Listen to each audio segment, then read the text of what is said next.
Hi everybody, this is an update of the oil situation right now. And we can start with the price and see how there is a jump again with instability in the Middle East.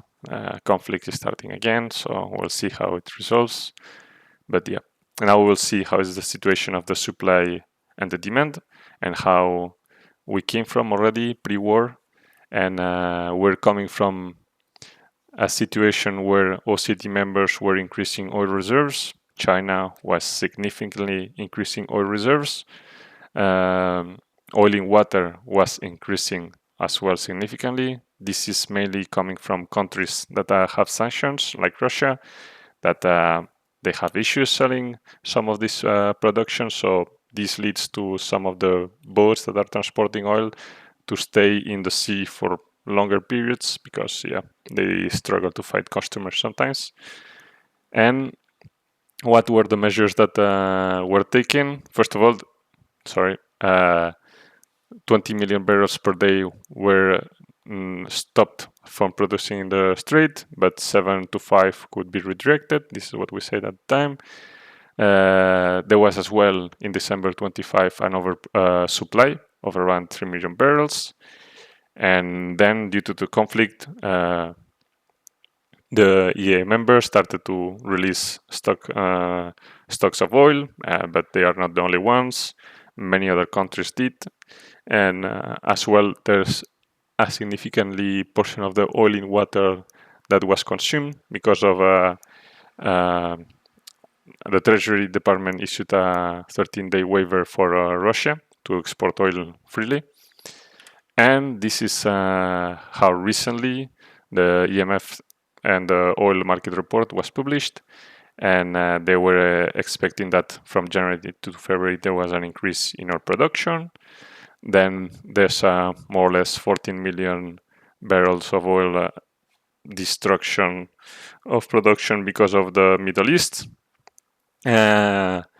Then there's like additional production. Obviously, if oil is more expensive, some producers will be able to have better margins, and since they have better margins, they will very likely increase productions. Then there's apparently lower consumption. This very likely comes mainly from China. Some analysts are commenting that this is mainly from China. Maybe not the 6 millions, but half of it or 3/4 of it may very likely come from China. And then there's the inventory drawdowns from oil in water, from the OECD stock, other stocks, and others.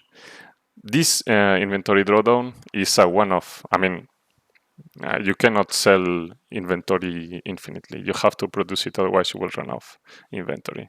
And I suspect that this 6 million, if it's like some analysts say that it's mainly coming from China, it might be as well inventory drawdowns. Because if we go back to the previous picture, we're commenting that China accumulated 100 million barrels versus last year. This means that they were accumulated 0.3 million barrels per day, not 6.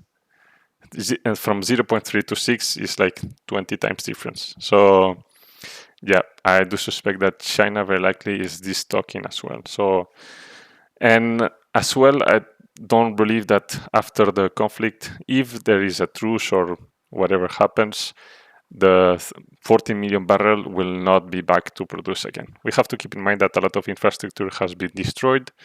There's mines in the strait.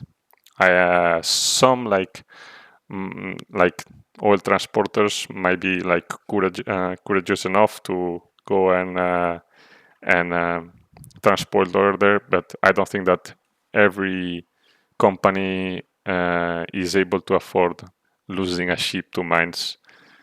So I don't think that the production of the Middle East will ramp up immediately. This will probably take, I think, even some years to normalize.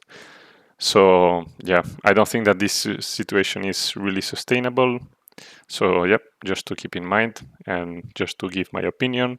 And there was another interesting picture that was revealed as well by the EMF staff. That was quite interesting. They were speaking about what could be the growth revisions for the Middle East, and as well, funny enough, that this could possibly affect the AI hardware exporters.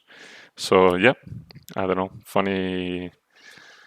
But yeah, here it is. And here's a little bit my comment. I hope it's useful, and see you in future videos.